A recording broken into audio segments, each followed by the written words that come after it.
Academic ഗവേഷണ രംഗങ്ങളിലെ സഹകരണത്തിനായി തിരുവനന്തപുരത്തെ ദേശീയ ഇൻസ്റ്റിറ്റ്യൂട്ടുകൾ കൈകോർക്കുന്നു. രാജ്യത്തെ 8 പ്രമുഖ ദേശീയ സ്ഥാപനങ്ങൾ തമ്മിലുള്ള ഔദ്യോഗിക സഹകരണത്തിന് Shri Chithira Thirunal institute four medical sciences and ടെക്നോളജിയിൽ തുടക്കമായി. തിരുവനന്തപുരത്ത് നടന്ന ചടങ്ങിൽ ഇത് സംബന്ധിച്ച് ധാരണാപത്രം ഒപ്പിട്ടു. പുരോഗതിക്കും സാമ്പത്തിക കുതിപ്പിനും മുതൽക്കൂട്ടാവുന്ന പദ്ധതിക്കാണ് തലസ്ഥാനത്ത് തുടക്കം കുറിച്ചത്. തലസ്ഥാനത്തെ 8 പ്രമുഖ ദേശീയ ഇൻസ്റ്റിറ്റ്യൂട്ടുകളുടെ പരസ്പര സഹകരണത്തോടെയാണ് പദ്ധതി തുടക്കം കുറിച്ചത്. കേന്ദ്ര ശാസ്ത്ര സാങ്കേതിക വകുപ്പ് സെക്രട്ടറി പ്രൊഫസർ അജയ് കരണ്ടിയാർ, ശ്രീചിത്രയുടെ പ്രസിഡന്റ് ഡോക്ടർ ക്രിസ് ഗോപാലകൃഷ്ണൻ, കേന്ദ്ര ശാസ്ത്ര സാങ്കേതിക വകുപ്പ് സ്വയംഭരണ സ്ഥാപന വിഭാഗ മേധാവി സുനിൽകുമാർ എന്നിവർ ധാരണാപത്രം ഒപ്പിടുന്ന ചടങ്ങിൽ ഓൺലൈനായി പങ്കെടുത്തു. 8 സ്ഥാപനങ്ങളുമായുള്ള സഹകരണം രാജ്യത്തെ വിവിധ മേഖലകളിൽ മികച്ച മുന്നേറ്റം കാഴ്ചവെക്കാൻ സാധിക്കുമെന്ന് യോഗം വിലയിരുത്തി. We have 3 wings.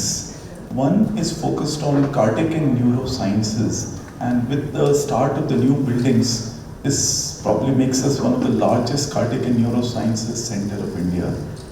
The second wing is the public health wing, which is responsible for public health dissemination of knowledge. The third wing is the biomedical technology wing, which is responsible for the translational development of several devices of the country, and we have translated several devices, we have commercialized several devices. നമുക്ക് പല challenges ഉണ്ട്, വെല്ലുവിളികൾ. പുതിയ വിപ്ലവം കൂട്ടണമെങ്കിൽ നമ്മൾ ഏറ്റവും അത്യന്താധുനിക സാങ്കേതിക വിദ്യകളായ ഓമിക്സ് tools എന്നൊക്കെ പറയും, ജീനോമിക്സ്. അപ്പം അങ്ങനെയുള്ള ടൂൾസിൻ്റെ ഒക്കെ എക്സ്പേർട്സ് എന്ന് പറഞ്ഞാൽ Rajiv Gandhi centre for bio ടെക്നോളജിയിലും ഐസറിലും ഒക്കെയാണ് ഉള്ളത്. അതേപോലെ remote sensing and GIS imaging tools നമ്മൾ ഉപയോഗിക്കേണ്ടി വരുന്നു. സെൻസറുകൾ ഡെവലപ്പ് ചെയ്യേണ്ടി വരുന്നു.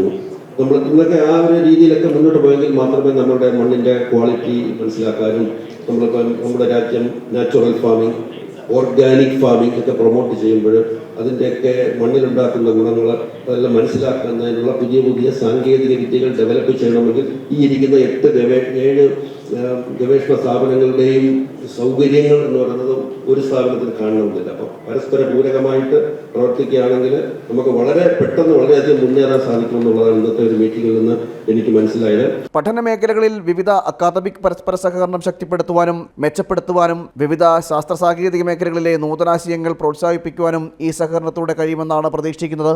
CDAC ഡയറക്ടർ ജനറലായ E Mahesh, RGCB director doctor Chandrabhas Narayana, ISET director doctor JN Murthy, NCESS director doctor NV Chalapathirao, CTCRI doctor G Baiju, CSIR NIST director doctor Ananthramakrishnan, IIST director doctor Dipankar Banerjee, Sreechitra director doctor Sanjay Bihari, Sreechitra biomedical technology വിഭാഗം മേധാവി doctor Harikrishna Varma എന്നിവർ ചടങ്ങിൽ പങ്കെടുത്തു. ജനം, തിരുവനന്തപുരം.